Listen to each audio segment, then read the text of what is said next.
So, mangyaring itaas ang inyong kanang kamay at sundin ang sinasabi ko. Sabihin ang sinasabi ko.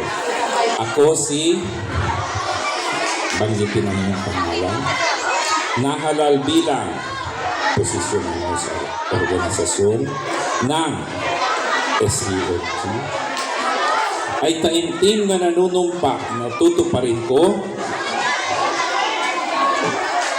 ng buong katapatan at pananagutan ang mga tungkulin ng aking katungkulan. Pangangalagaan ko ang dangal at integridad ng aming paaralan.